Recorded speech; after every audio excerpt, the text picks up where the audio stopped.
Bismillahirrahmanirrahim. Assalamualaikum warahmatullahi wabarakatuh. Sahabat yang beriman, malaikat Jibril alaihissalam datang kepada Nabi Muhammad SAW, lalu berbicara kepada beliau dalam konteks beliau sebagai salah seorang hamba dari hamba-hamba Allah Subhanahu wa Ta'ala. Dengan demikian, apapun yang disampaikan Jibril alaihissalam juga berlaku untuk semua hamba Allah Subhanahu wa Ta'ala. Jika Nabi Muhammad SAW saja dinasehatin dan diingatkan, maka bagaimana dengan manusia selain beliau? Tentunya mereka lebih membutuhkan nasihat dan peringatan. Mereka tidak bisa lepas dari keduanya.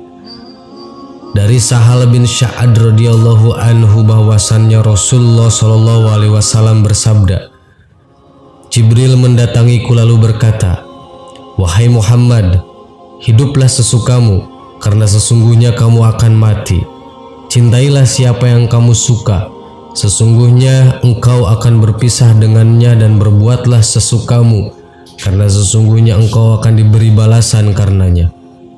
Kemudian dia berkata, "Wahai Muhammad, kemuliaan seorang mukmin adalah berdirinya dia pada malam hari untuk salat malam, dan keperkasaannya adalah ketidakbutuhannya terhadap manusia." Hadis riwayat At-Tabrani, Abu Nuaim, dan Al-Hakim. Dari hadis di atas kita bisa mengambil nasihat apa saja yang Jibril berikan kepada Rasulullah SAW. Di antaranya adalah nasihat pertama, hiduplah sesukamu, karena sesungguhnya kamu akan mati. Hal yang terburuk bagi manusia adalah kematian, karena dengan datangnya kematian, maka manusia tidak akan pernah berbuat apa-apa lagi. Jangankan berbuat, berpikir saja manusia sudah tidak bisa lagi, karena tubuh sudah ditinggalkan oleh rohnya.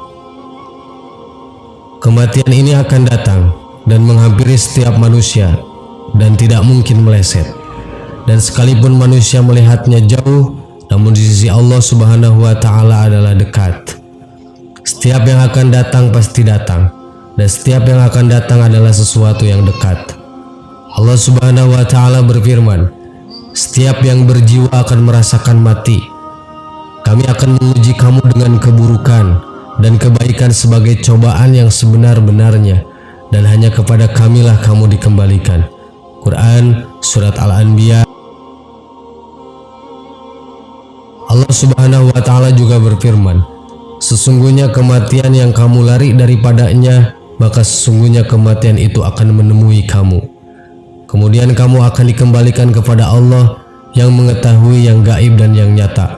Lalu dia diberitakan kepadamu apa yang telah kamu kerjakan." Quran Surat Al-Jumu'ah ayat 8. Dengan mengingat kematian, diharapkan setiap mukmin menghilangkan ketergantungan dan ketamakan hati terhadap dunia dan kesenangannya. Dengan mengingat kematian, sudah seharusnya manusia memendekkan angan-angan untuk dunia dan hanya mengharapkan kehidupan di negeri akhirat yang kekal. Allah Subhanahu wa Ta'ala berfirman, "Dan tiadalah kehidupan dunia ini melainkan senda gurau dan main-main. Dan sesungguhnya akhirat itulah yang sebenarnya kehidupan, kalau mereka mengetahui." Quran Surat Al-Ankabut ayat 64. Dengan demikian, hendaklah setiap hamba mempersiapkan diri untuk menyambut tujuan akhirnya, yaitu kematian, dengan cara menyiapkan diri untuk sesuatu setelahnya, yaitu adalah akhirat.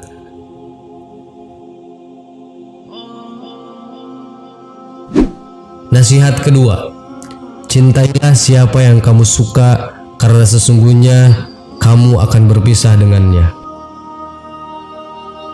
Setiap mukmin dibebaskan untuk mencintai siapa saja di antara semua makhluk, namun sesungguhnya mereka akan berpisah dengannya. Maka jangan sampai seorang mukmin menyibukkan hatinya dengan kesenangan dunia yang fana berupa istri, anak, harta, dan selainnya dari hal-hal yang dicintai. Allah Subhanahu wa Ta'ala berfirman, "Ketahuilah, sesungguhnya kehidupan dunia itu hanya permainan dan sesuatu yang melalaikan. perhiasan dan bermegah-megahan antara kamu serta berbangga-banggaan tentang banyaknya harta dan anak seperti hujan yang tanamannya mengagumkan para petani. Kemudian tanaman itu menjadi kering dan kamu lihat warnanya kuning kemudian menjadi hancur. Dan di akhirat nanti ada azab yang keras dari Allah serta keridhoannya. Dan kehidupan dunia ini tidak lain hanyalah kesenangan yang menipu. Quran Surat Al-Hadid. Karena itu, wahai hamba Allah Subhanahu wa Ta'ala, bisa jadi semuanya akan pergi darimu, atau bisa jadi kamu yang pergi dari mereka. Maka sibukkanlah hati dengan kecintaan terhadap zat yang tidak akan pernah berpisah dan tidak akan pernah terpisah, yaitu dengan mengingat Allah Subhanahu wa Ta'ala dan melakukan amal soleh yang dicintai olehnya. Karena hal itu kelak akan menemani di alam kubur dan tidak akan pernah berpisah selamanya. Allah Subhanahu wa Ta'ala berfirman, harta dan anak-anak adalah perhiasan kehidupan dunia. Setiap amal-amalan yang kekal lagi soleh, lebih baik pahalanya di sisi Rabb-mu serta lebih baik untuk menjadi harapan. Quran Surat Al-Kahfi ayat 46. Nasihat ketiga. Berbuatlah sesukamu karena sesungguhnya engkau akan diberi balasan karenanya. Berbuatlah sesukamu berarti manusia bebas melakukan perbuatan yang baik maupun yang buruk sesukanya. Namun semuanya akan berakhir saat kematian datang. Selanjutnya setelah kematian ternyata ada perhitungan dan pembalasan di akhirat.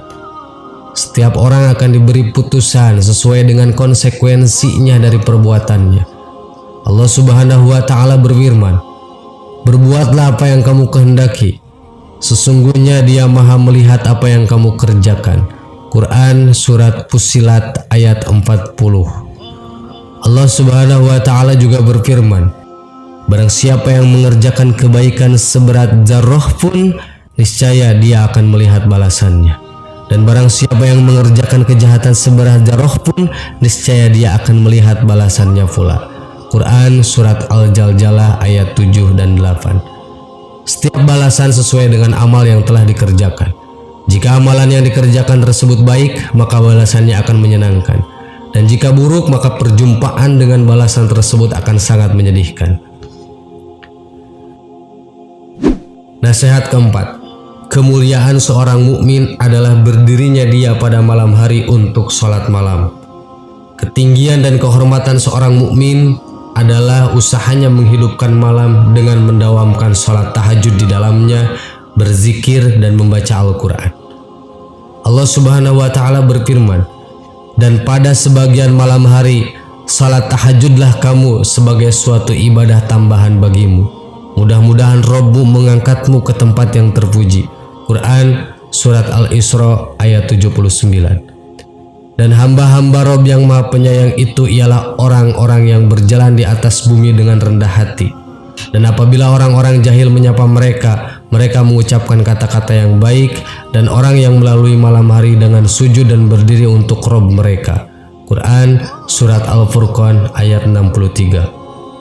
Allah Subhanahu wa Ta'ala juga berfirman, sesungguhnya orang-orang yang bertakwa berada di dalam taman-taman surga dan di mata-mata airnya, sambil mengambil apa yang diberikan kepada mereka oleh Rabb mereka.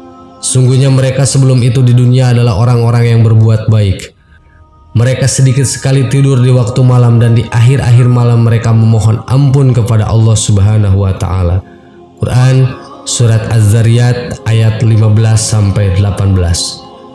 Dari Abdullah bin Umar bin Ash radhiyallahu anhu bahwasannya Rasulullah Shallallahu alaihi wasallam bersabda, salat yang paling disukai Allah ialah salat Nabi Daud, dan puasa yang paling disukai Allah ialah puasa Nabi Daud.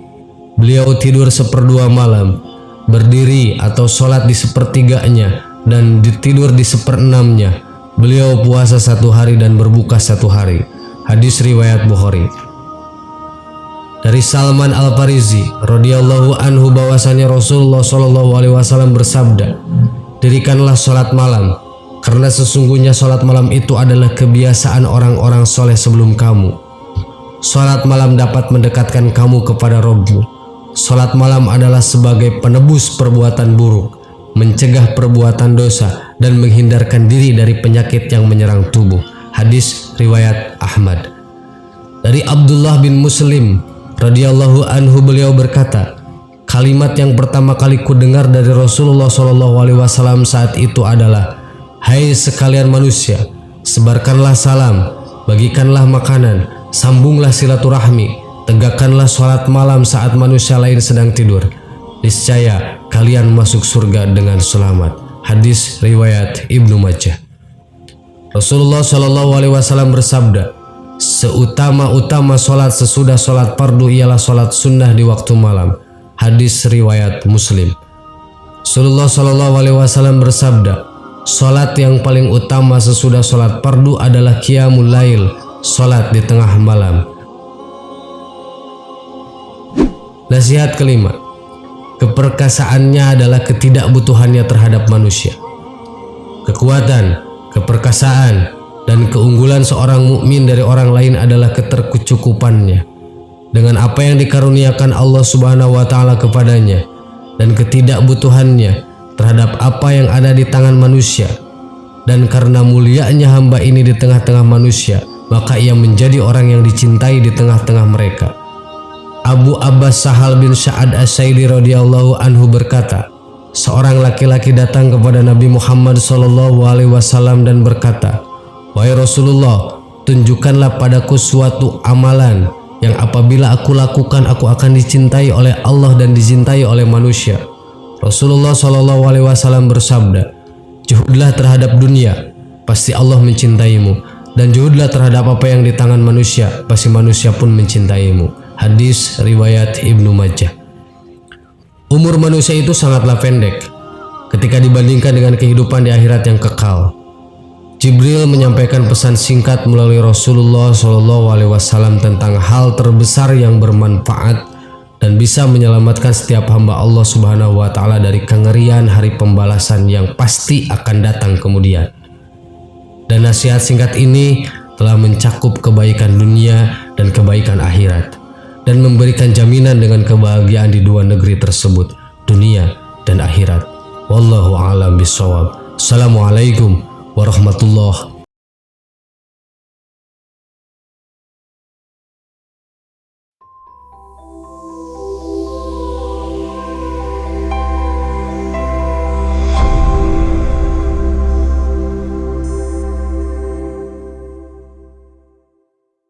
Alamul malaikati, alam seputar para malaikat.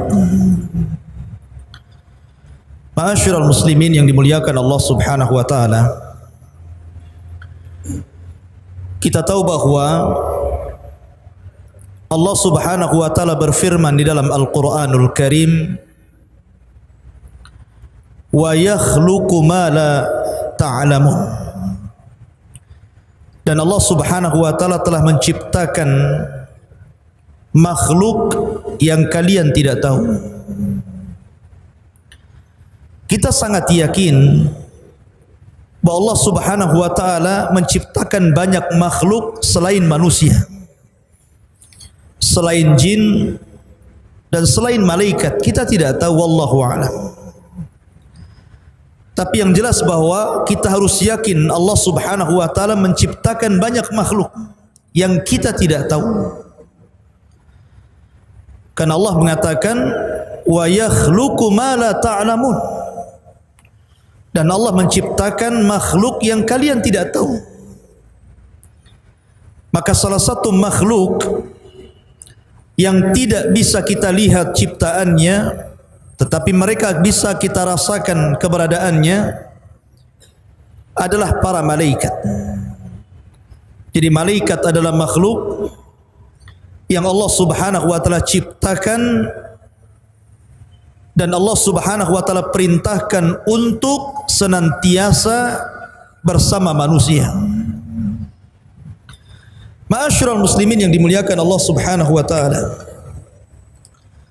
ketika Allah Subhanahu wa taala menciptakan makhluk yang namanya jin, maka jin adalah makhluk yang pertama kali menghuni bumi ini sebelum manusia. Tetapi jin itu Allah Subhanahu wa taala berikan karakter berbeda dengan manusia. Kebanyakan mereka kufur kepada Allah, sehingga kehidupan mereka suka merusak bumi dan menumpahkan darah. Makanya ketika Allah Subhanahu wa taala menciptakan makhluk yang namanya Adam alaihi salatu wassalam, malaikat sempat mengatakan, ataj'alu fiha man yufsidu fiha wa yasfikud dima wa nahnu nusabbihu bihamdika wa nuqaddisu lak. Ya Rabb, apakah engkau akan menjadikan makhluk yang nanti akan merusak bumi dan menumpahkan darah? Kenapa malaikat ngomong seperti ini? Karena malaikat melihat kondisi jin sebelumnya. Makanya ketika Allah menciptakan Adam, dikiranya Adam itu sama dengan jin, akan merusak bumi, akan menumpahkan darah. Wa nahnu nusabbihu bihamdika wa nuqaddisu lak. Sementara kami ya Rabb, makhluk yang senantiasa bertasbih dan mujimu. Tapi Allah Subhanahu wa taala mengatakan, inni a'lamu ma la ta'lamun. Saya lebih paham dengan kalian.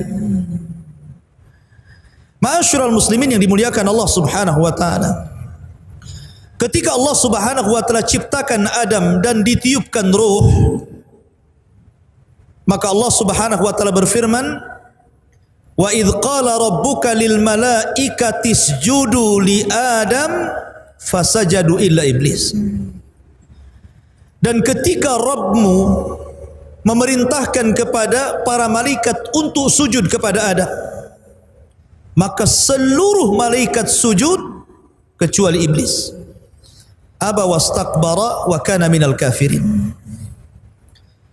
Ketika malaikat sujud kepada Adam, maksudnya sujud ta'zim, bukan sujud ibadah. Karena sujud ibadah tidak boleh diberikan kecuali kepada Allah. Yang dimaksud sujud ta'zim itu sujud penghormatan. Malaikat hormat kepada Adam. Sejak sujudnya para malaikat kepada Adam alaihi salatu wassalam, maka sejak itu ada hubungan baik antara malaikat dan seluruh anak keturunan Adam. Sejak sujudnya para malaikat kepada Adam, maka sejak itulah ada hubung kait antara malaikat dengan seluruh anak cucu Adam. Makanya Adam alaihi salatu wassalam ketika belum ditiupkan roh, maka iblis itu selalu datang dan melihat-lihat. Terkadang iblis masuk ke telinganya Adam, terkadang masuk ke lubang hidungnya karena belum ditiupkan roh, masih berupa patung keras. Kemudian iblis mengatakan, lau sullitu alayya la ahlakan. Kalau seandainya makhluk ini diserahkan kepadaku, kuhancurkan dia. Dan nampak hasadnya di sini. Belum lagi ditiupkan roh, iblis sudah hasad tu sama Adam.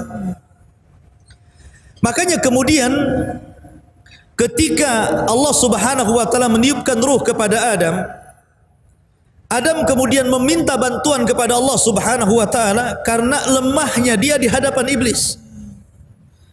Maka Allah Subhanahu wa taala menjanjikan kepada Adam, setiap lahir anak keturunan Adam, maka Allah Subhanahu wa taala akan mengutus malaikat untuk menjaga Bani Adam dari gangguan syaitan. Itu menunjukkan ada hubung kait. Makanya ketika Nabi Adam alaihi salatu wassalam meninggal dunia, seluruh anak-anak Adam kebingungan macam mana caranya memperlakukan jenazah Adam. Tidak ada yang tahu ini macam mana Adam meninggal ini, harus diapakan. Maka kemudian malaikat mencontohkan bagaimana caranya melakukan fardu kifayah. Maka malaikat kemudian memandikan Adam, mengkafaninya dan menguburkannya. Yang itu menjadi sunnah bagi seluruh manusia apabila meninggal dunia. Dimandikan, dikafankan, dan dikuburkan.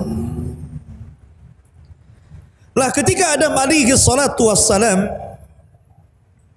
kemudian malaikat sujud kepada Adam alaihi salatu wassalam, kemudian selesai sujud, maka Allah subhanahu wa ta'ala berfirman kepada Adam, ya Adam, salim ilaihim.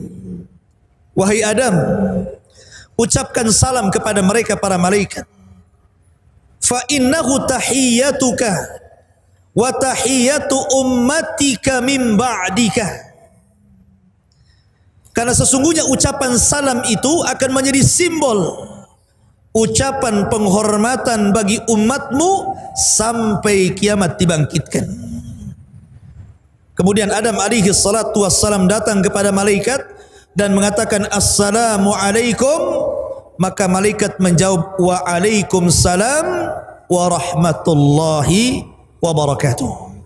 Maka malaikat menambah wa rahmatullah, dan salam ini menjadi salam yang dianjurkan bagi seluruh orang yang beriman apabila bertemu dengan saudaranya, mengucapkan assalamualaikum, maka jawab waalaikumsalam warahmatullahi wabarakatuh. Bahkan diceritakan bahwa ketika Adam alaihi salatu wassalam ditiupkan roh, belum sampai ke dada, baru sampai di tenggorokan, maka tiba-tiba Adam bersin. Kemudian Allah subhanahu wa ta'ala berfirman, Qul alhamdulillah. Katakan ya Adam, alhamdulillah, segala puji bagi Allah. Makanya kemudian disunahkan kalau antum bersin mengucapkan alhamdulillah. Maka malaikat di sekitarnya langsung mendoakan Nabi Adam dan mengatakan yarhamukallah. Jadi antum kalau mendengar bersin, ucapkannya apa? Yarhamukallah.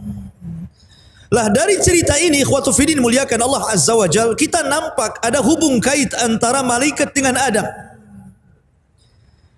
Maka begitu juga akan terjadi hubung kait malaikat ini dengan seluruh anak keturunan Adam sampai kematiannya, sampai ketika mereka berada di padang mahsyar, sampai kemudian mereka sedang dihisab, sampai pun ketika masuk ke dalam sorga. Maka malaikat akan terus bersama manusia. Ma'asyiral muslimin yang dimuliakan Allah Azza wa Jal, kita mulai mengenal alam malaikat dari hubung kait para malaikat dengan para nabi, hubung kait malaikat dengan manusia, kemudian apa saja yang membuat manusia malaikat senang dan apa saja yang menjadikan malaikat itu tidak suka dan tersakiti, kemudian berapa jumlah para malaikat, kemudian juga bagaimana para malaikat itu ketika mereka bersama manusia, dan begitu seterusnya. Kita akan jelaskan, mudah-mudahan cukup waktunya. Yang pertama, hubung kait para malaikat dengan para nabi. Kita tahu bahwa Ka'bah yang kita lihat hari ini, Ka'bah yang dijadikan kiblat bagi seluruh kaum muslimin, siapa yang menciptakan pertama Ka'bah? Para malaikat. Malaikatlah yang pertama kali membangun Ka'bah. Makanya ketika Ibrahim alaihi salatu wassalam meletakkan Hajar dan juga Ismail, apa kata Ibrahim? Rabbana inni askantu min dzurriyyati biwadin ghairi di zar'in inda baitikal muharram. Ya Rabb, sesungguhnya kami letakkan anak keturunanku di sebuah lembah yang tidak ada tumbuhan di sisi rumahmu yang dihormati. Maksudnya Ka'bah. Saat itu tidak, Ibrahim belum membangun Ka'bah, ya kan? Kenapa Ibrahim mengatakan biwadin ghairi dizar inda baitikal muharram, di sisi rumahmu yang muharram, Ka'bah al-Muharram? Maknanya Ka'bah sudah ada. Ibrahim meletakkan Ismail dan Hajar di situ. Cuman karena lamanya waktu, Ka'bah itu kemudian roboh sehingga tinggal pondasinya yang sudah terkubur tanah.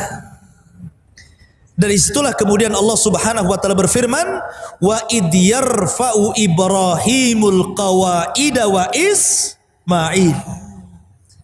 Dan ketika Ibrahim meninggikan Ka'bah, bukan membangun, karena pondasinya sudah ada, meninggikan Ka'bah dan putranya Ismail, karena memang Ka'bah sebelumnya sudah dibangun oleh siapa? Oleh malaikat. Ibrahim tinggal meninggikan saja dari pondasinya. Lah ada kisah yang menarik. Ketika Nabi Ibrahim kemudian pulang setelah meletakkan Hajar dan Ismail di Mekah, kemudian dia pulang ke Palestina. Dan Ibrahim sudah tua. Tiba-tiba Allah Subhanahu wa taala mengutus 3 malaikat yang menjelma anak-anak muda yang tampan, anak-anak muda yang kekar, datang ke rumah Ibrahim. Karena Ibrahim itu ma'ruf, orang yang pertama mengajarkan bagaimana cara menghormati tamu. Dan itu menjadi syariat kita, ya kan? Nabi SAW mengatakan, "Man kana yu'minu billahi wal yaumil akhir falyukrim dhaifahu." Barang siapa yang beriman kepada Allah dan hari akhir, hormati tamunya. Siapa yang pertama kali mengajarkan cara menghormati tamu? Ibrahim. Dialah yang pertama kali mengajarkan bagaimana cara menghormati tamu. Jadi ketika 3 orang ini datang ke rumah Ibrahim, dia langsung menyembelih seekor kambing. Setelah itu memasaknya, kemudian menghidangkan di antara 3 tamu tadi. Rupanya jangan lagi memakan, nengok saja tidak. Dikasih minum juga sama. Jangan lagi meminum, ditengok saja tidak. Malah tamu ini memperhatikan wajah Ibrahim. Jadi takutlah Ibrahim kalau ada tamu kayak gini. Coba saja antum ada tamu, antum suguhkan malah muka kita dilihat dia. Kasih minum, nengok kita gak takut. Jadi jangan-jangan penjahat kan begitu. Maka Ibrahim ketakutan, dia sudah tua, tamu ini muda-muda bisa saja melakukan kejahatan. Tapi kemudian belakangan Allah Subhanahu wa taala memberitahu bahwa 3 tamu itu adalah jelmaan dari Jibril, kemudian Mikail dan Malakul Maut. Setelah itu kemudian Ibrahim baru paham siapa yang dihadapannya itu. Kemudian Allah Subhanahu wa taala mengutus 3 orang ini dengan 2 tugas. Pertama tugas kepada Ibrahim, yang kedua tugas kepada keponakannya Ibrahim, Lut alaihi salatu wassalam. Adapun tugas kepada Ibrahim, maka malaikat ini menghabar gembirakan bahwa Ibrahim akan punya anak namanya Ishak. Lain ibu dengan Ismail.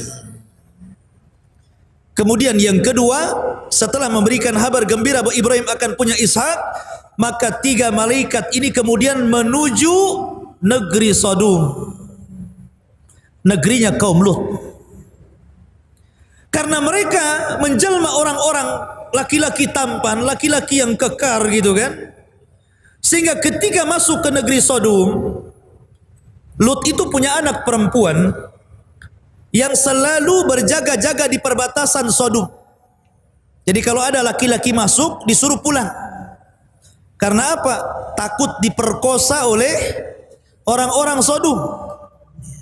Laki-laki memperkosa laki-laki. Aneh ya? Harusnya laki-laki memperkosa perempuan kan gitu. Ini laki-laki memperkosa perempuan laki-laki gitu kan. Namanya kaum Lut, liwat. Bahasa kita kerennya LGBT lah ya gitu. Kemudian anak muda ini terus memaksa ingin bertamu kepada Lut alaihi salatu wassalam. Akhirnya karena mendesak, kemudian anak putrinya membawa 3 tamu yang tampan-tampan ini ke rumah Lut. Rupanya istri Lut ini berkhianat. Dia keluar dari rumah ngasih tahu kaum Sodom bahwa di rumah dia ada tamu laki-laki yang tampan-tampan. Oh, cepat kamu ke sana katanya. Datang segerombolan laki-laki, kemudian mengepung rumah Lut tuh, memaksa ingin masuk dan mengambil 3 anak muda tampan itu. Mereka enggak tahu kalau itu adalah malaikat gitu. Masa malaikat mau diperkosa? Ya kan? Ya, coba. Akhirnya kemudian mereka karena memaksa itu membuka, mendobrak pintu. Lut sudah berusaha menahan pintu, tapi mereka meringsek masuk. Disitulah mereka baru paham ketika Jibril alaihi salatu wassalam melihat mereka, Jibril keluar dan langsung merubah dirinya menjadi bentuk aslinya, memiliki 600 sayap dan langsung ditampar oleh sayapnya, semua buta matanya. Ya, jadi yang datang itu semuanya buta. Kalau yang enggak datang enggak buta lah. Itu hukuman yang pertama kepada kaum Lut, dibutakan matanya. Jadi keluar matanya semua dari tempatnya. Kemudian setelah itu Jibril terbang ke atas dengan satu sayap. Jibril menancapkan ke negeri Sodom, kemudian mengangkat ke langit, kemudian menumpahkannya, otomatis orang berjatuhan itu. Tidak cukup sampai di situ, ketika mereka sudah berjatuh sampai di bumi, Allah tembakin dengan batu seperti meteor, ada apinya sampai mati. Setelah itu baru Allah timpakan Sodom dan mengubur mereka semuanya. Dari sinilah kemudian Ali bin Abi Thalib radhiyallahu an mengambil istimbat hukum bagi para pelaku homoseksual, bahwa mereka bukan dirajam, tetapi mereka dibawa ke atas bukit atau ke atas gedung, kemudian dilempar, setelah itu dirajam dari atas. Seperti Jibril memperlakukan negeri Sodom, dinaikkan dulu, kemudian diruntuhkan, baru ditembakin batu. Begitu ya. Tapi ini tugas pemerintah, bukan tugas antum. Nanti antum tangkepin pula itu orang-orang di jalan itu. Ya. Dibawa ke yang tinggi, dilempar-lempar ya. Ma'asyiral muslimin yang dimuliakan Allah Azza wa Jalla. Lah dari sini ikhwatu fillah, di sini ada hubung kait malaikat dengan Nabi Lut dan ada hubung kait malaikat dengan Ibrahim. Kemudian kisah yang lain, kisah Nabi Daud alaihi salatu wassalam, raja kedua Bani Israel setelah Talut, Daud, kemudian Sulaiman. Itu 3 raja Bani Israel. Nabi Daud alaihi salatu wassalam terkenal ahli ibadah. Makanya kesehariannya Daud itu menjadikan satu hari untuk melayani rakyatnya, satu hari untuk memfokuskan ibadah dia dengan Robnya, dan satu hari untuk mengurus keluarganya. Jadi Daud membagi 3 tuh. Satu hari untuk melayani rakyatnya, setelah itu satu hari besoknya dia fokus untuk ibadah kepada Robnya, satu hari berikutnya baru dia melayani keluarganya. Jadi kalau dia sedang fokus ibadah atau sedang melayani keluarga, datang kaumnya mengadu, tidak akan direken sama Daud alaihi salatu wassalam. Kenapa? Karena ada waktu harinya. Sampai suatu ketika ada 2 orang yang bertengkar tuh, ingin cepat diselesaikan masalahnya, datang kepada Nabi Daud pada hari di mana Daud sedang beribadah kepada Allah. Daud tidak peduli, kenapa? Nunggu 3 hari lagi lah. Ini hari saya beribadah, jangan diganggu. Maka akhirnya Allah Subhanahu wa taala mengutus 2 malaikat menguji Daud. Dengan cara apa? 2 malaikat ini menjelma 2 orang yang sedang bertengkar, kemudian naik pagarnya istana Daud. Padahal dikunci itu. Pagarnya tinggi, orang nggak bisa masuk. Ya kan? Nggak ada orang yang bisa masuk dan meloncat pagar. Jadi ketika 2 orang jelmaan malaikat ini meloncat pagar, otomatis Daud takut lagi itu. Nggak ada orang yang bisa meloncat pagar, kenapa orang ini bisa gitu kan? Ketakutan Daud gitu kan. Maka kedua orang ini mengatakan, wahai Daud, kami ini orang yang sedang bertengkar, tolong damaikan kami. Akhirnya kemudian Nabi Daud akhirnya sudah reda dan mengatakan, ada apa dengan kamu? Kemudian orang ini mengatakan, saya punya begini, orang ini begini. Tapi Daud kemudian tergesa-gesa memberikan jawaban. Harusnya seorang mufti harus hikmah dalam menjawab. Kenapa? Karena ketika kita menjadi seorang hakim kemudian memutuskan perkara, tidak boleh sembarangan, sebab dampaknya nanti bahaya. Makanya harus hikmah. Hikmah itu terdiri daripada ilmu, kehati-hatian dan kelembutan. Itu namanya hikmah. Ya. Tetapi Daud tergesa-gesa, makanya Allah tegur ketika itu. Dari kejadian ini Daud sudah tidak membagi lagi harinya. Dia fokus untuk menjadi hakim yang adil kepada rakyatnya. Dari sini menunjukkan apa? Ada hubung kait malaikat dengan Nabi Daud alaihi salatu wassalam. Kemudian cerita berikutnya, cerita tentang kisah Maryam dan Zakaria. Kita tahu bahwa Nabi Zakaria ini pamannya Maryam. Dan Maryam ini terlahir dari keluarga Imran. Dan keluarga Imran ini keluarga penghuni Baitul Maqdis. Karena solehnya, maka Allah Subhanahu wa taala cantumkan dalam satu surat namanya Al-Imran. Keluarga Imran punya anak namanya Maryam. Maunya laki-laki tapi keluar perempuan, gitu kan? Karena dia sudah bernazar kalau punya anak diserahkan ke Baitul Maqdis untuk mengabdi, ya sudahlah, perempuan pun tak apa-apa gitu kan. Diserahkan ke Baitul Maqdis dan dirawat oleh Nabi Zakaria pamannya. Anehnya, Maryam ini enggak pernah keluar dari mihrabnya. Ya. Dia beribadah sejak kecil, dia beribadah sampai dia gadis. Subhanallah. Karena ibadahnya itulah Allah perhatikan rizkinya. Setiap kali Zakaria masuk ke mihrabnya, sudah ada makanan di situ. Dan makanannya aneh. Makanan yang harusnya di musim dingin ada di musim panas, makanan yang harusnya ada di musim panas ada pula di musim dingin. Dari sini Zakaria berpikir, usia saya sudah 100 tahun, istri saya sudah 90 tahun, belum punya anak. Kalau Allah tidak mustahil memberikan makanan musim panas ada di musim dingin, makanan musim dingin ada di musim panas, maka kalau saya terus meminta keturunan, bukan mustahil Allah juga akan memberikan kepada saya. Dari situlah kemudian Zakaria berdoa, maka datanglah Jibril memberi kabar bahwa istri Zakaria telah mengandung Yahya. Lihat bagaimana hubung kait malaikat dengan Nabi Zakaria. Padahal usianya sudah 100 tahun. Istrinya 9 tahun. Itu kan sudah tua ya. Coba saja bapak-bapak nanti kalau usia 100 tahun, coba ngaca kayak apa mukanya. Ya. Kan sudah tua dah. Secara logika dokter pun enggak ada yang mengatakan umur segitu punya anak. Apalagi Allah mengatakan wa mar'atuhu akir. Artinya bahwa istrinya mandul gitu kan. Tapi kuasa Allah keduanya memiliki punya anak. Dari sini menunjukkan tidak ada yang mustahil bagi Allah. Jangan putus asa, enggak punya anak, berdoa. Nanti Allah kabulkan. Di sini ada hubung kait antara malaikat dengan Nabi Zakaria dan Maryam. Kemudian hubung kait para malaikat dengan Rasul kita yang mulia alaihi salatu wassalam. Ketika Nabi sallallahu alaihi wasallam diangkat menjadi nabi dan rasul, kita tahu sebelumnya langit itu penuh dengan jin. Langit itu penuh dengan jin. Setiap hari jin itu naik ke langit untuk mencuri dengar wahyu yang diwahyukan Allah kepada para malaikat, supaya apa yang terjadi di bumi Allah tugaskan malaikat itu. Jadi jin itu mencuri dengar.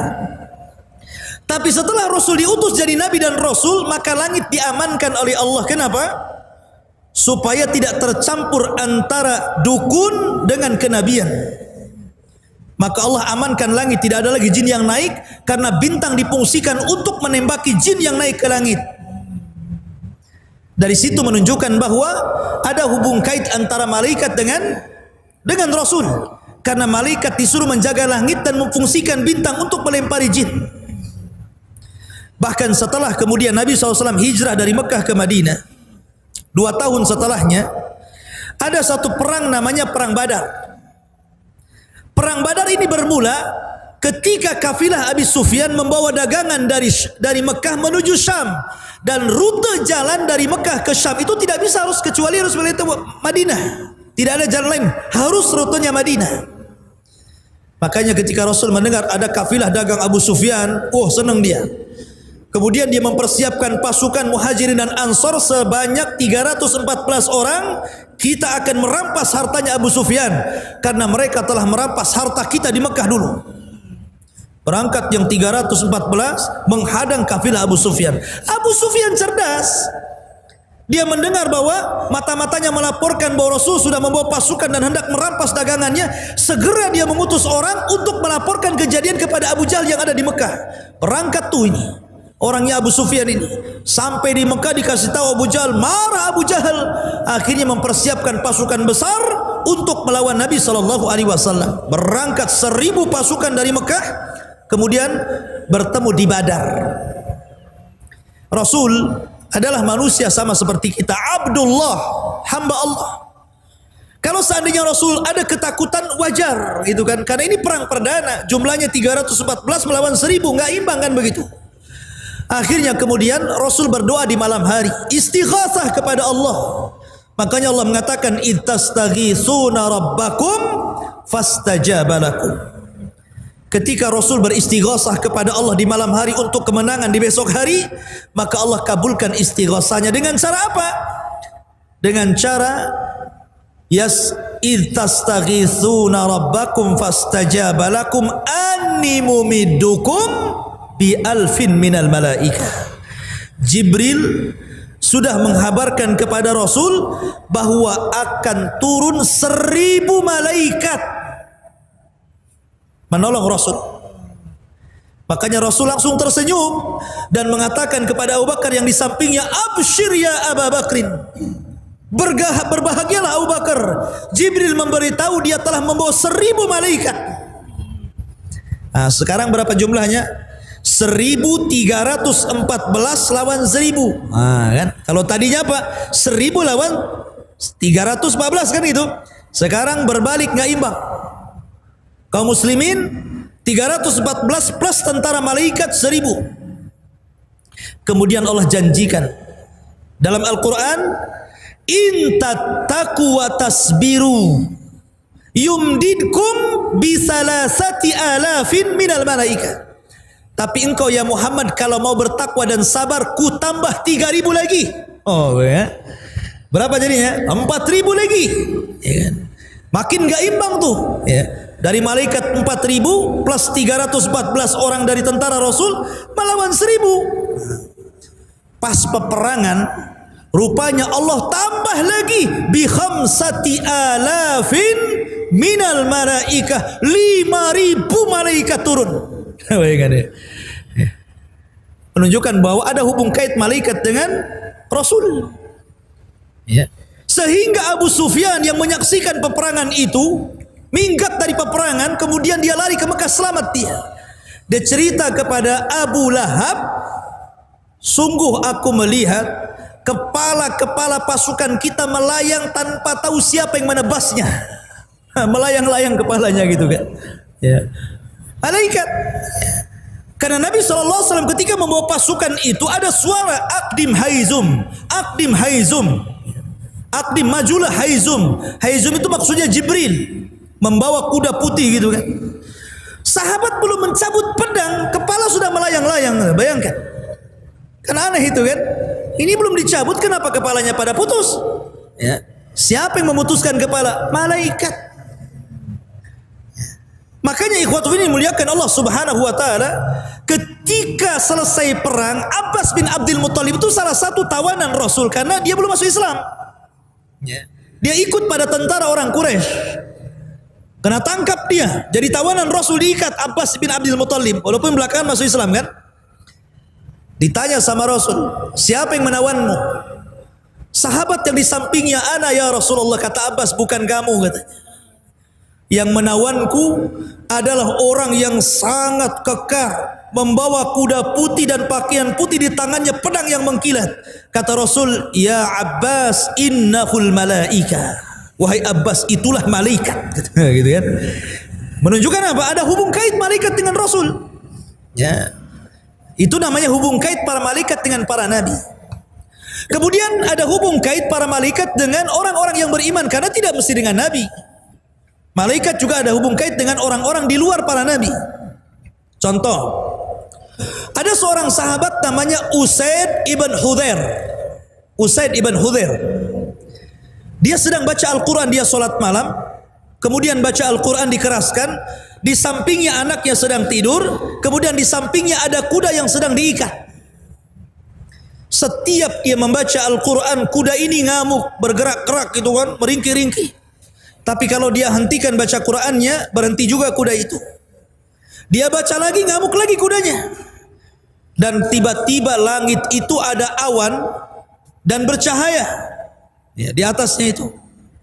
Karena dia takut dengan anaknya, akhirnya dihentikan sholatnya. Kemudian besok harinya dia bercerita kepada Rasul dan mengatakan, ya Rasulullah, semalam saya sholat malam, saya membaca Quran, terjadi begini-begini. Maka Rasul mengatakan, seandainya kau lanjutkan bacaan Quranmu, maka para malaikat akan turun dari langit dan menyaksikan bacaan. Menunjukkan apa? Ada kaitan malaikat dengan Usaid bin Hudayr. Kemudian contoh yang lain juga, Talha bin Ubaidillah dalam perang Badar atau perang Uhud ke perang Badar gitu, lupa saya. Dia terkena panah badannya. Ya. Namanya manusia kalau terkena panah, ketancap panah gitu kan, dicabut otomatis kan meringis gitu kan. Minimal berteriak aduh kan begitu. Jadi dia terkena panah pas dicabut dia ngomong aduh sakit gitu kan. Kata Nabi SAW, ya Talha, lau qulta bismillah la rafa'atkal malaikatu wan nasu yanzurun.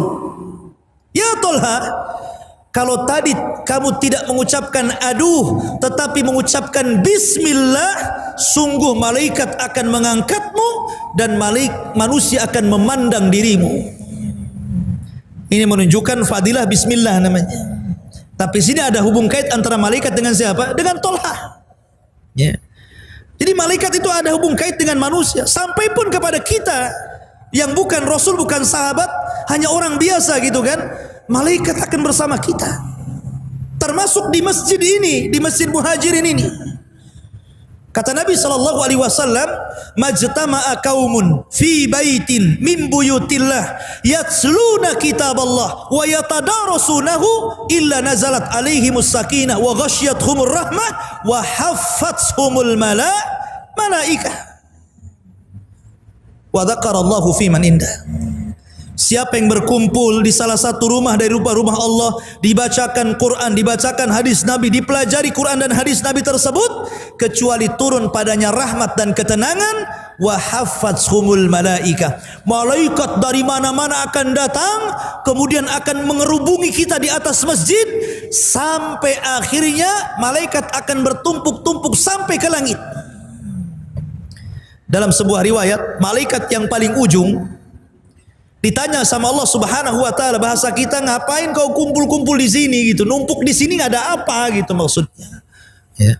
Maka malaikat menjawab, karena hamba-hambamu ya Rabb yang di bawah, mereka sedang berzikir kepadamu dan bertasbih. Kata Allah, madza yuridu ibadi, apa yang dikehendaki hambaku? Maka malaikat mengatakan, yuridunal jannah wa yakhafuna minan nar. Orang-orang itu sedang mengharap sorga dan takut kepada neraka. Kenapa? Karena tujuan orang belajar itu, man salaka tariqan yaltamisu fihi ilman sahalallahu bihi tariqan ilal jannah. Itu tujuan orang belajar kan? Siapa yang meniti sebuah jalan, di sana ada ilmu agama, maka Allah mudahkan jalannya ke sorga.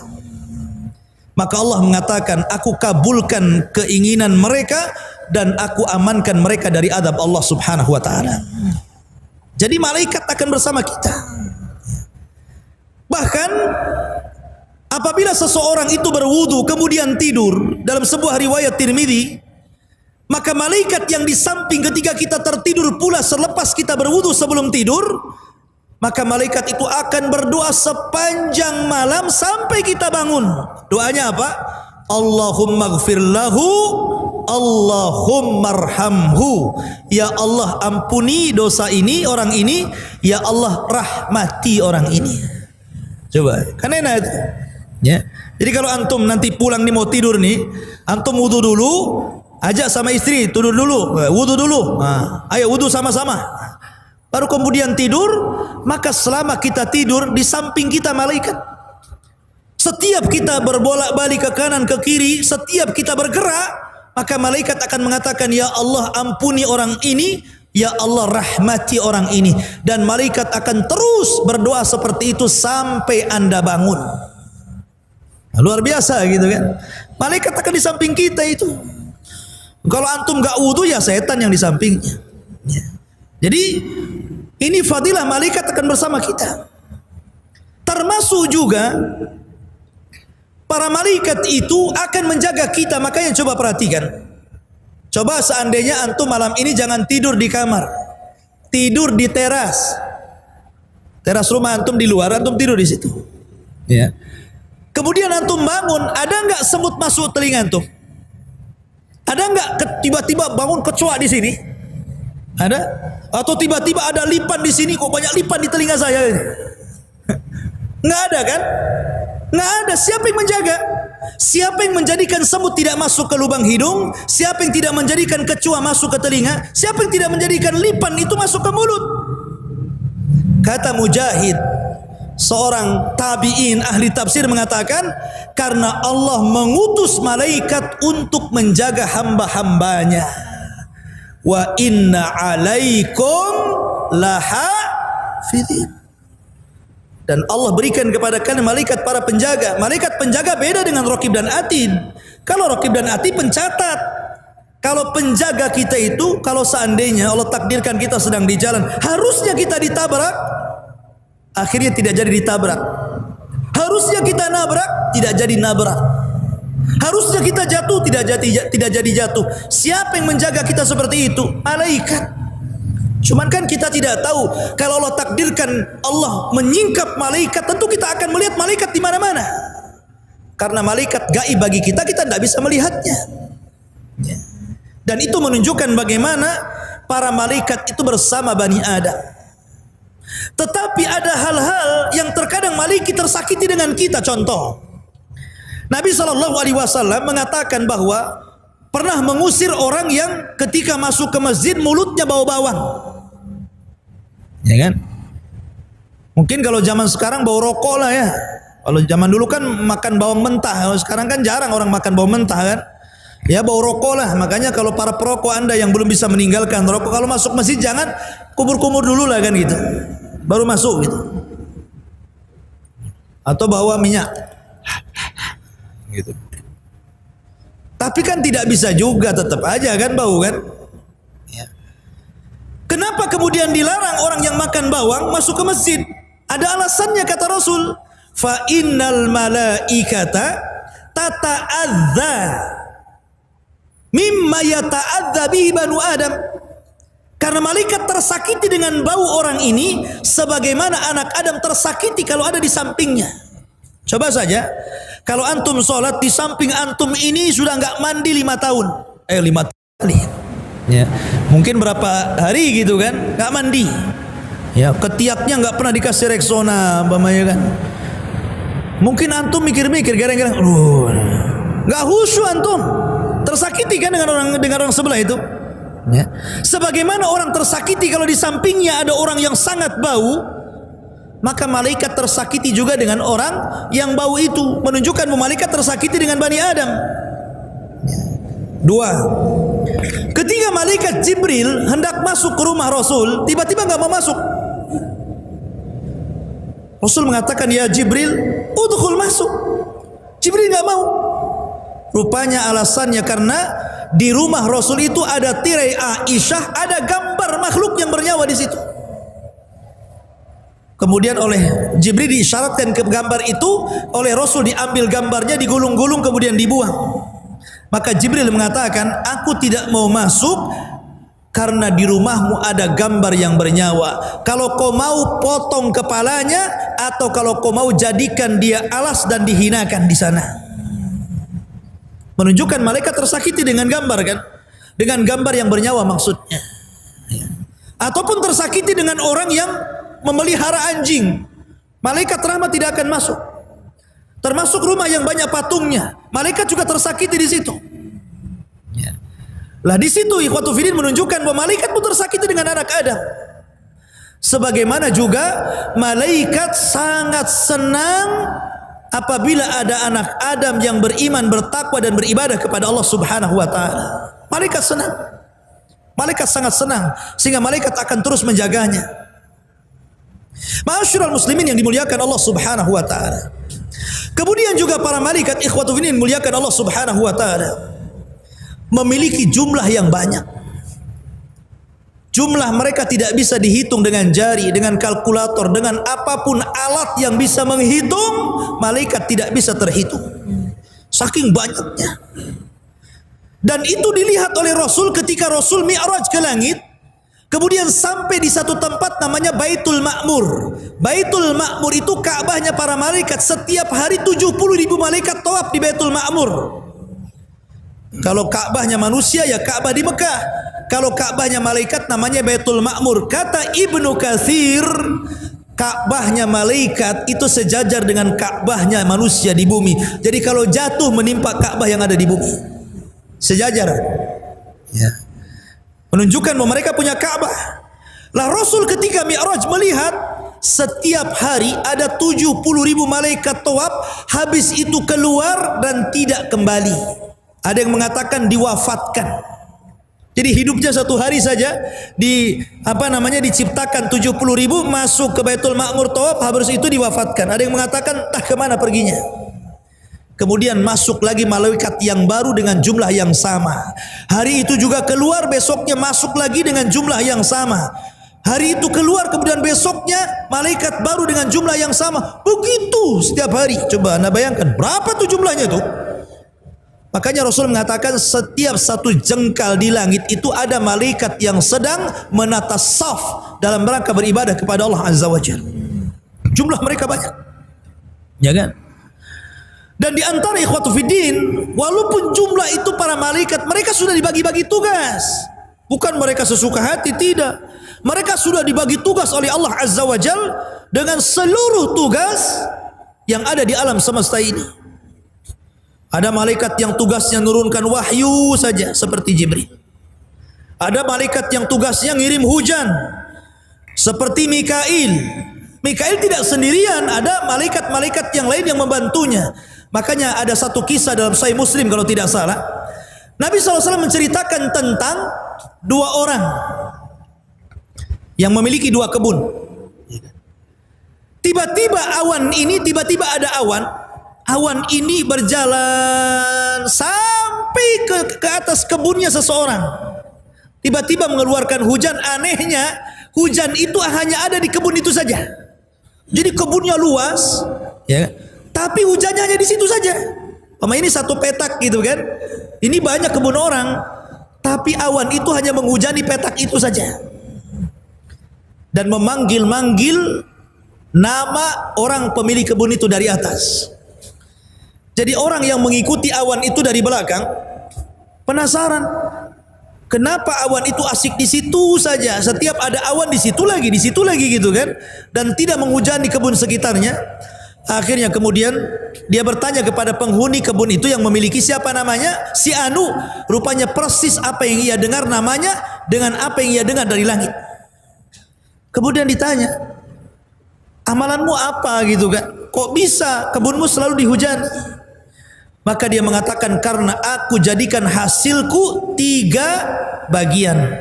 1 bagian untuk bibit, 1 bagian aku infakkan, 1 bagian untuk keluargaku. Setiap panen. Ya. Dari sini menunjukkan ma naqasa min mali sadaqah. Tidak mungkin berkurang harta yang disedekahkan. Bahkan Al-Imam Ibnu Katsir rahimahullahu ta'ala menyebutkan satu riwayat dari Ibnu Asakir. Ibnu Asakir tentang kisah seorang laki-laki, seorang peniaga, pedagang orang Damaskus, orang Damaskus, ya. Dia jadi kalau membawa dagangan itu ke daerah namanya Zabadan, jauh, harus melintasi padang pasir. Di rumah dia di Damaskus, tempat jualan dia di satu tempat namanya Zabadan.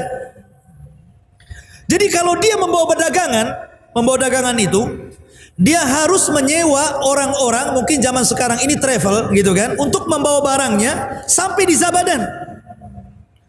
Akhirnya setelah dia dapat orang yang agak murah mau membawa barang dia ke Zabadan dari Damaskus, berangkatlah dia. Berangkat. Sampai di tengah jalan, kemudian travelnya ini nawarkan, gimana kalau kita cari jalan yang lebih pendek ke Zabadan, jangan cari jalan yang ini katanya.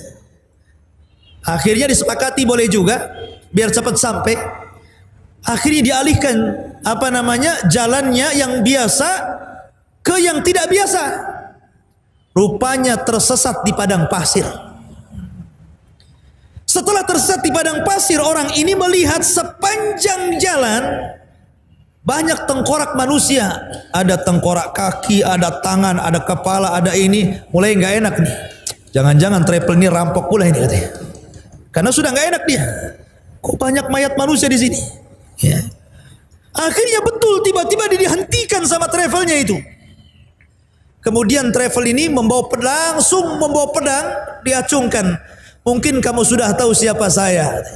Oh, rupanya betul nih travel rampok ini kan. Mungkin sudah tahu kamu siapa saya. Rupanya orang gila. Orang gila sekarang kan banyak itu ngejar-ngejar ustaz tuh. Ya kan? Akhirnya kemudian ya, setelah itu sang pedagang yang soleh ini mengatakan, kalau kau mau ambillah dagangan ini, tapi jangan bunuh saya, biarkan saya pulang katanya. Kata rampok ini, semua orang yang kurampok persis ucapannya dengan kamu. Ya. Tapi saya nggak lepaskan, tetap saya bunuh katanya. Akhirnya dia mengatakan, ya sudah, kalau nggak ada jalan lain, kasihlah waktu, entah beberapa menit saya ingin sholat. Ya. Akhirnya dia cepat-cepat tayamum, kemudian sholat. Namanya sholat di bawah kilatan pedang, kira-kira bisa baca nggak? Lupa semua lah kan begitu. Coba antum sholat, kemudian habis itu mau ditembak gitu kan?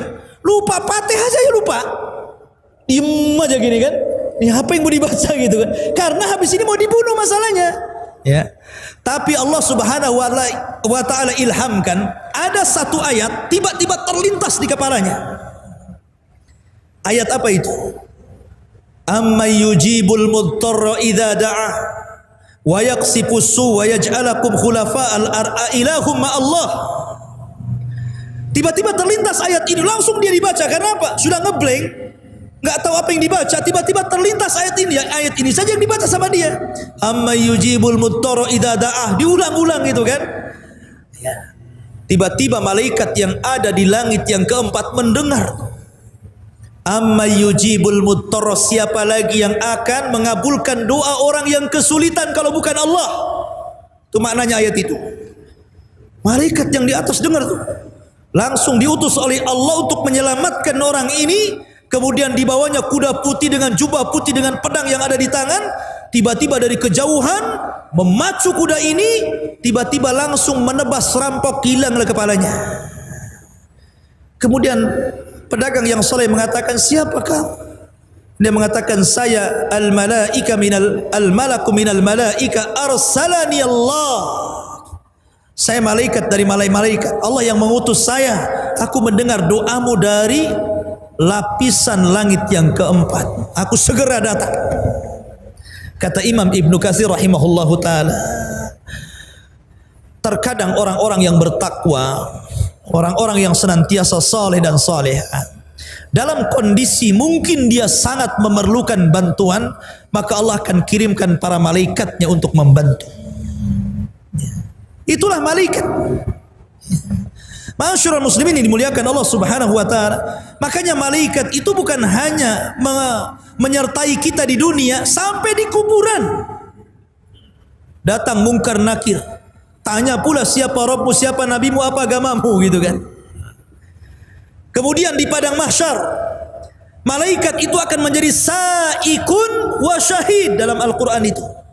Akan mengarahkan tempat orang-orang yang beriman sesuai dengan tempat yang nyaman bagi dia. Ketika orang kafir lari ke sana ke sini dan mengatakan, ya wailana man ba'atsana mim marqadina, celaka kami, siapa yang membangunkan kami dari tidur kami? Orang-orang yang beriman diarahkan sama malaikat ke sini, tempat kamu di sini. Sa'iqun wa syahid, kata Allah. Akan menjadi penunjuk jalan dan saksi. Ya. Dan orang-orang yang beriman akan dikumpulkan dengan keluarganya. Walladzina amanu wattaba'athum dzurriyyatuhum biimanin alhaqna bihim dzurriyyatuhum. Ketika mereka masuk surga, malaikat sudah berada di pintu-pintu surga. Salamun alaikum bima sabartum fa ni'ma uqbaddar, kata malaikat. Keselamatan bagi kalian karena kesabaran kalian di dunia, masuklah dengan selamat. Ya kan? Jadi malaikat akan menemani sampai ke surga. Itulah hubung kait malaikat dengan manusia. Dan malaikat bisa kita rasakan. Bukan kita tidak bisa merasakan. Jadi kalau ada kemudian perasaan-perasaan ingin ibadah, giat ngaji, ingin melangkahkan ke pengajian, itu hakikatnya dorongan ini dari malaikat. Atau ada orang-orang yang ingin hijrah, kan sekarang kan sibuk-sibuk tuh bahasa hijrah gitu kan. Hijrah, ingin hijrah gitu. Siapa yang menolong dia ingin hijrah? Malaikat. Ya. Hijrah, ingin hijrah dari yang tadinya maksiat jadi taat, yang tadinya tidak berhijab jadi berhijab, yang tadinya nggak pernah ngaji rajin ngaji. Siapa yang mendorong hijrah itu? Malaikat yang mendorong hijrah itu. Jadi ini keberadaan malaikat sama dengan keberadaan setan, kita bisa rasakan. Maka dari sini alamul malaika kita harus yakin, karena satu di antara rukun iman al-imanu bil malaikah. Kalau Anda kufur dengan malaikat, kafir Anda, telah mengingkari Quran dan sunnah Nabi sallallahu alaihi wasallam. Wallahu a'lam.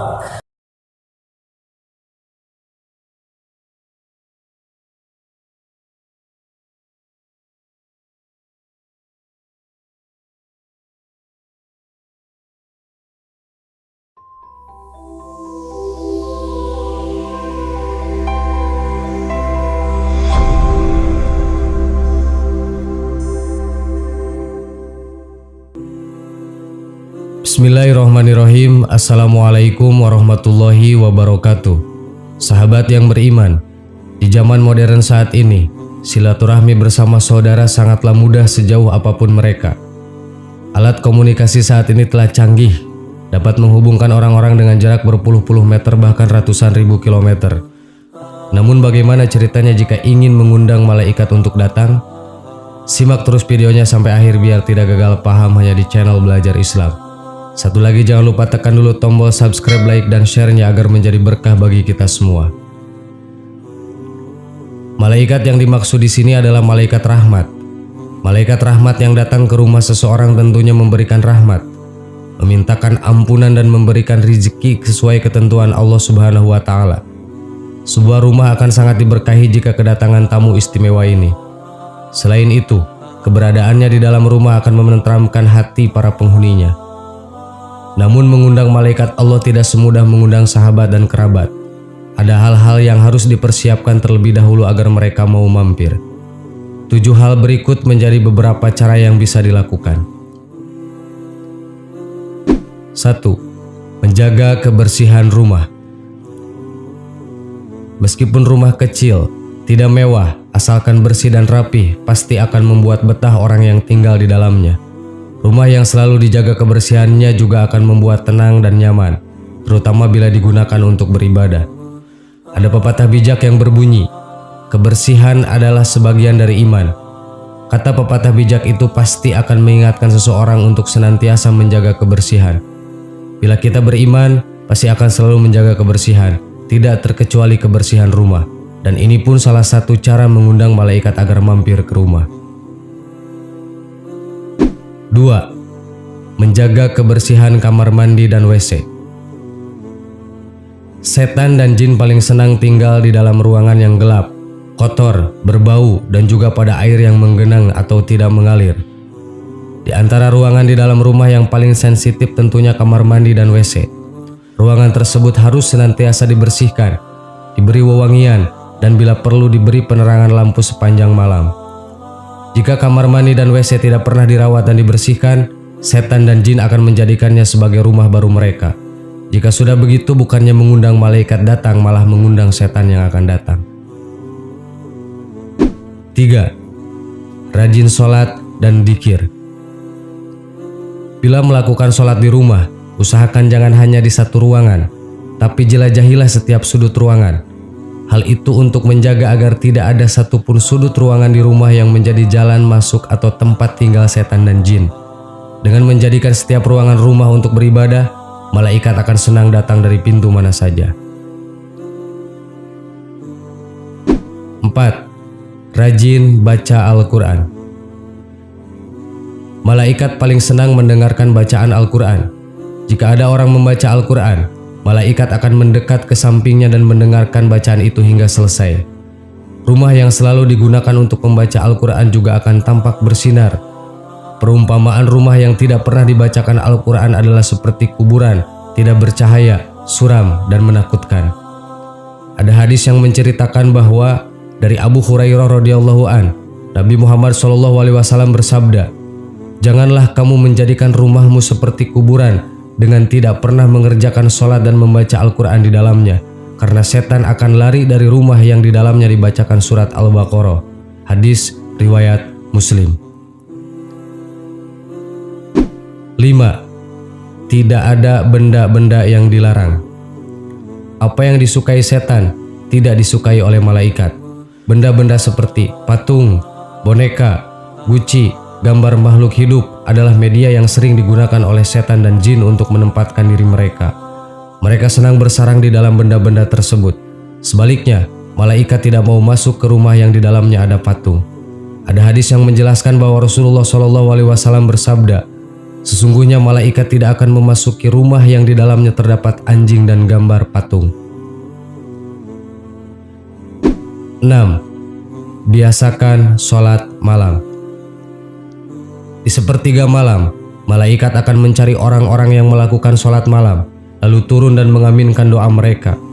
Jika begini, alangkah indahnya bila kita bisa sholat qiyamul lail setiap malam.